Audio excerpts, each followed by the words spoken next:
Hello friends, welcome back to Mansi study channel. दोस्तों, आज है 23 जून 2024 और 23 जून 2024 से रिलेटेड करंट अफेयर्स के जितने भी क्वेश्चन बन सकते हैं आज की क्लास में सारे क्वेश्चन को कवर करेंगे और हर क्वेश्चन से रिलेटेड इंपॉर्टेंट पॉइंट भी मैं आपको बताऊंगी। तो आप लोग पूरा क्लास बहुत ध्यान से देखिएगा। और दोस्तों, ये क्लास आपकी मॉर्निंग सुबह 7 AM पे डेली लाइव आती है। आप सभी लोग सुबह 7 बजे इस क्लास के लिए तैयार रहा करिए। इससे आपकी तैयारी करंट अफेयर्स में बेहतर होने वाली है और आगे आने वाले सभी एग्जाम में आप लोग करंट अफेयर्स से रिलेटेड जितने भी टाइप के क्वेश्चन एग्जाम हॉल में पूछे जाते हैं, आप उन सभी टाइप के क्वेश्चन का आंसर बहुत इजीली दे पाएंगे। तो चलिए देरी ना करते हुए आज के पहले क्वेश्चन पर आते हैं।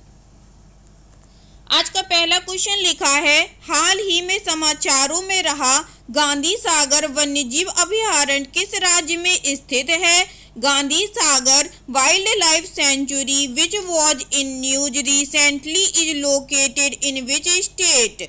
फर्स्ट ऑप्शन है मध्य प्रदेश में, सेकेंड ऑप्शन है गुजरात में, थर्ड ऑप्शन है राजस्थान में या फोर्थ ऑप्शन है उड़ीसा में।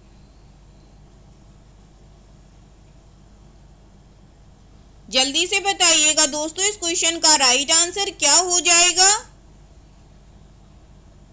इस क्वेश्चन का जो राइट आंसर हो जाएगा फ्रेंड्स, वह है हमारा option number A, Madhya Pradesh में। चलिए इससे रिलेटेड इंपॉर्टेंट पॉइंटों को पढ़ते हैं। मध्य प्रदेश ने गांधी सागर वन्यजीव अभयारण्य में चीतों को फिर से लाने की तैयारियों को अंतिम रूप दे दिया है, जिससे यह कूनो राष्ट्रीय उद्यान के बाद भारत का दूसरा चीता आवास बन जाएगा। यह अभयारण्य राजस्थान की सीमा से लगे मंदसौर और नीमच जिलों में 368.62 वर्ग किलोमीटर में फैला है।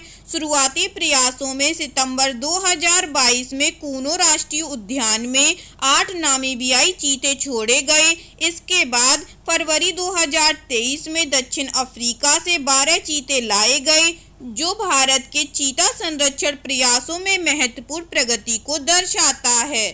ठीक है दोस्तों, चलिए आगे बढ़ती हूँ, नेक्स्ट क्वेश्चन देखते हैं। नेक्स्ट क्वेश्चन लिखा है फ्रेंड्स, हाल ही में किस देश ने 46वीं अंटार्कटिक संधि परामर्श बैठक की मेजबानी की है? Which country recently hosted the 46th Antarctic treaty consultative meeting? First option है इंडिया, सेकेंड ऑप्शन है इंडोनेशिया, थर्ड ऑप्शन है भूटान, फोर्थ ऑप्शन है चीन।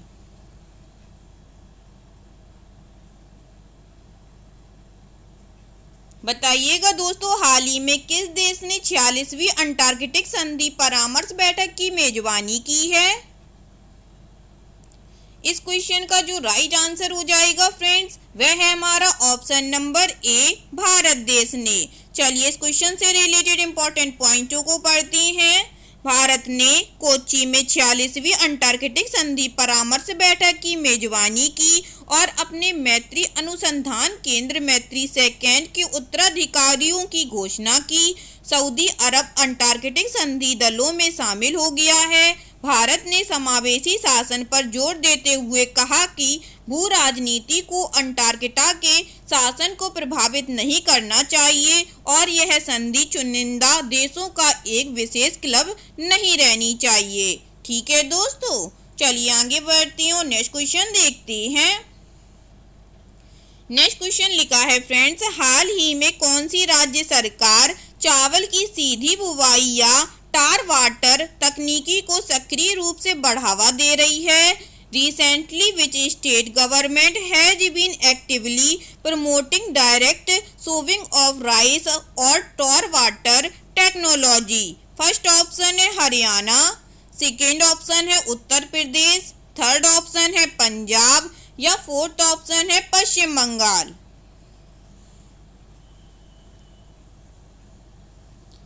बताइएगा दोस्तों, हाल ही में कौन सी राज्य सरकार चावल की सीधी बुवाई या टार वाटर तकनीकी को सक्रिय रूप से बढ़ावा दे रही है?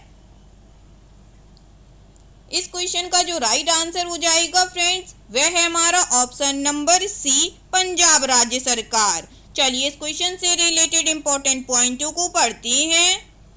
पंजाब सरकार DSR तकनीकी को बढ़ावा दे रही है जो बेहतर जल प्रतिधारण के कारण भारी या मध्यम से भारी बनावट वाली मिट्टी के लिए अधिक उपयुक्त है। हल्की बनावट वाली मिट्टी जिसे बार बार सिंचाई की आवश्यकता होती है DSR के जल बचत लाभों को नकार देती है। पंजाब के माझा और दोआबा क्षेत्रों में मुख्य रूप से DSR के लिए उपयुक्त मिट्टी के प्रकार हैं, जबकि मालवा में हल्की बनावट वाली मिट्टी सहित मिट्टी की बनावट का मिश्रण है। ठीक है दोस्तों, चलिए आगे बढ़ते हैं, नेक्स्ट क्वेश्चन देखते हैं। नेक्स्ट क्वेश्चन लिखा है फ्रेंड्स, हाल ही में खबरों में रहे कृषि सखी अभिसरण कार्यक्रम पर किन दो मंत्रालयों ने समझौता ज्ञापन पर हस्ताक्षर किए हैं? Which two ministries signed MOU on Krishi Sakhi convergence programme which was in the news recently? First option है कृषि एवं किसान कल्याण मंत्रालय तथा ग्रामीण विकास मंत्रालय। सेकेंड ऑप्शन है गृह मंत्रालय तथा जल शक्ति मंत्रालय। थर्ड ऑप्शन है शहरी विकास मंत्रालय तथा स्वास्थ्य एवं परिवार कल्याण मंत्रालय। या फोर्थ ऑप्शन है रक्षा मंत्रालय तथा ग्रामीण विकास मंत्रालय।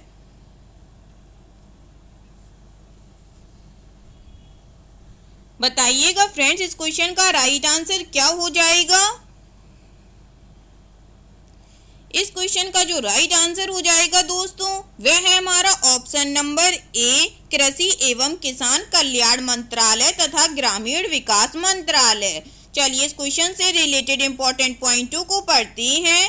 प्रधानमंत्री नरेंद्र मोदी ने 18 जून 2024 को वाराणसी में 30,000 से अधिक स्वयं सहायता समूहों को कृषि सखी के रूप में प्रमाण पत्र प्रदान किए। कृषि में महिलाओं की महत्वपूर्ण भूमिका को मान्यता देते हुए कृषि और किसान कल्याण मंत्रालय ने ग्रामीण विकास मंत्रालय के साथ मिलकर अगस्त 2023 में हस्ताक्षरित एक समझौता ज्ञापन के माध्यम से कृषि सखी प्रमाणन कार्यक्रम पर सहयोग किया, जिसका उद्देश्य ग्रामीण महिलाओं के कौशल को बढ़ाना और कृषि प्रथाओं में उन्हें सशक्त बनाना है। ठीक है दोस्तों, चलिए आगे बढ़ते हैं, नेक्स्ट क्वेश्चन देखते हैं।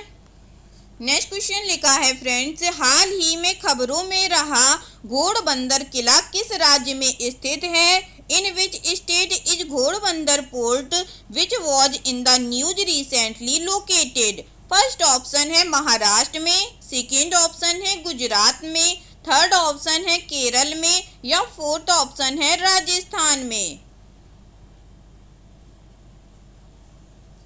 जल्दी से बताइएगा दोस्तों, हाल ही में खबरों में रहा घोड़बंदर किला किस राज्य में स्थित है?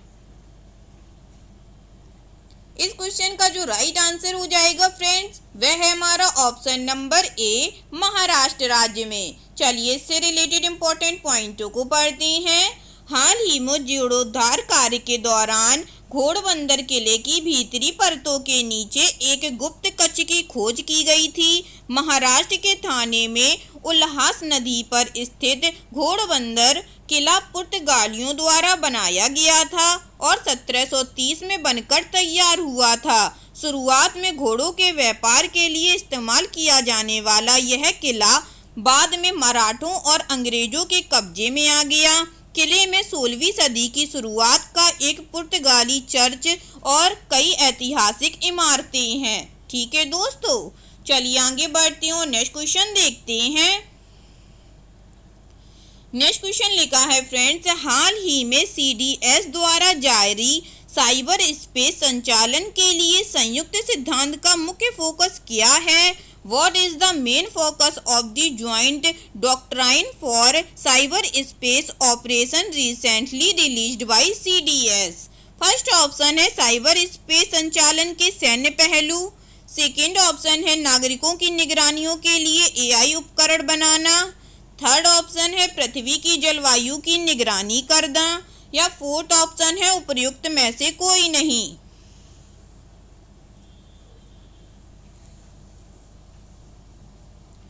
बताइएगा दोस्तों, हाल ही में CDS द्वारा जारी साइबर स्पेस संचालन के लिए संयुक्त सिद्धांत का मुख्य फोकस क्या है?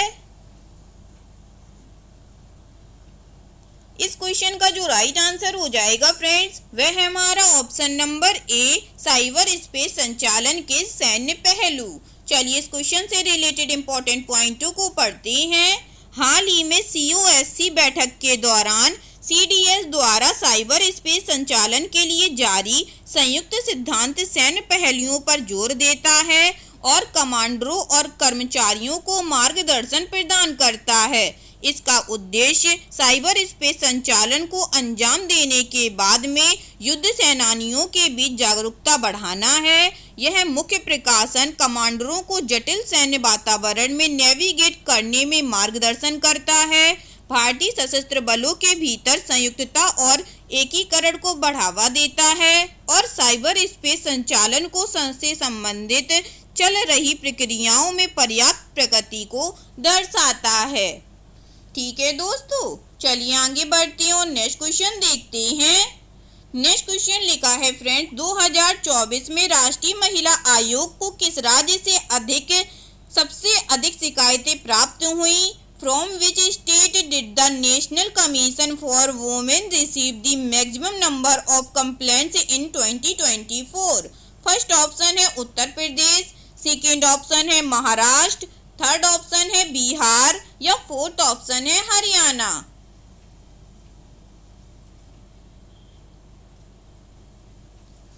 बताइएगा फ्रेंड, 2024 में राष्ट्रीय महिला आयोग को किस राज्य से सबसे अधिक शिकायतें प्राप्त हुई हैं?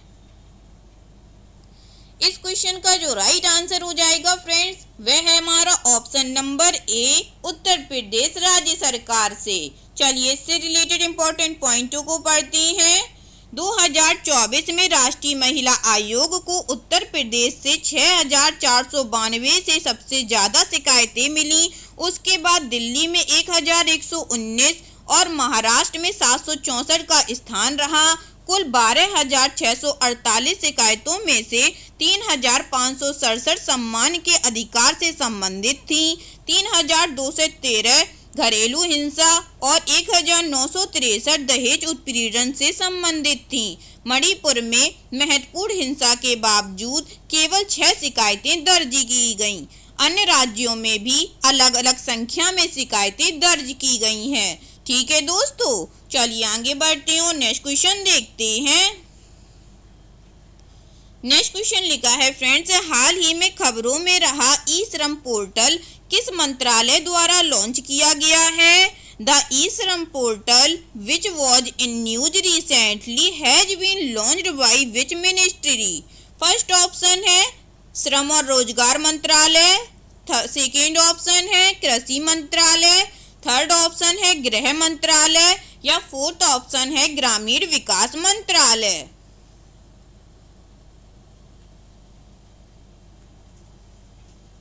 बताइएगा दोस्तों, हाल ही में खबरों में रहा ई श्रम पोर्टल किस मंत्रालय द्वारा लॉन्च किया गया है?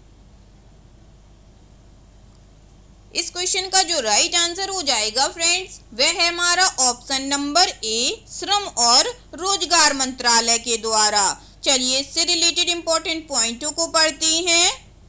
जिनेवा में 112वें अंतर्राष्ट्रीय श्रम सम्मेलन में श्रम एवं रोजगार मंत्रालय के सचिव के नेतृत्व में भारत के प्रतिनिधि मंडल ने ई श्रम पोर्टल पर प्रकाश डाला।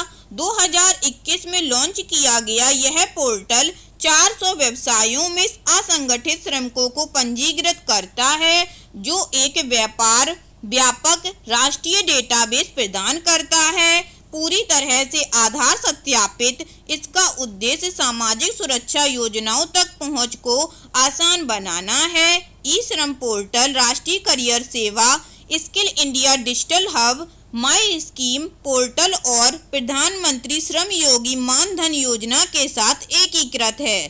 ठीक है दोस्तों, चलिए आगे बढ़ते हैं और नेक्स्ट क्वेश्चन देखते हैं। नेक्स्ट क्वेश्चन लिखा है फ्रेंड्स, हाल ही में खबरों में रहा वधावन बंदरगाह किस राज्य में बनाया जाना है? Vadhavan port which was in news recently is to be built in which state? First option है गुजरात में, सेकेंड ऑप्शन है केरल में, थर्ड ऑप्शन है महाराष्ट्र में या फोर्थ ऑप्शन है उड़ीसा में।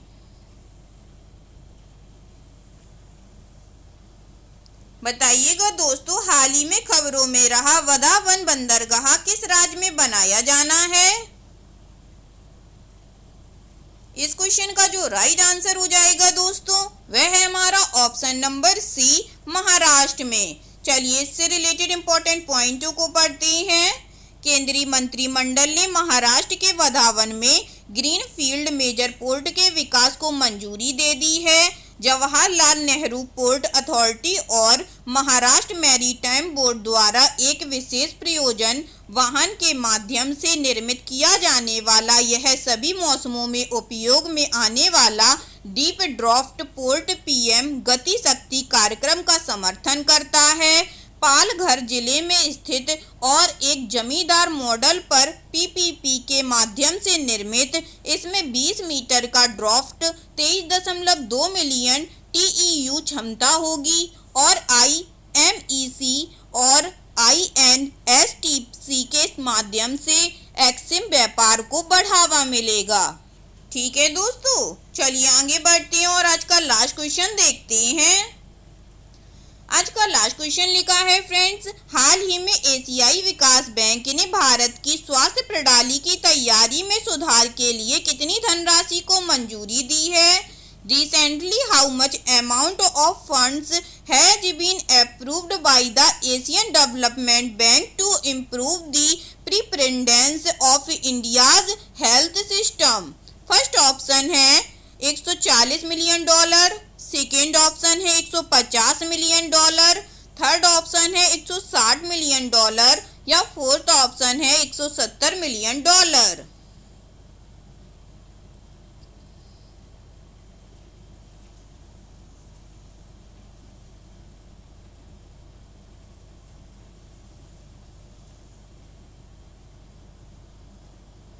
बताइएगा दोस्तों, इस क्वेश्चन का राइट आंसर क्या हो जाएगा?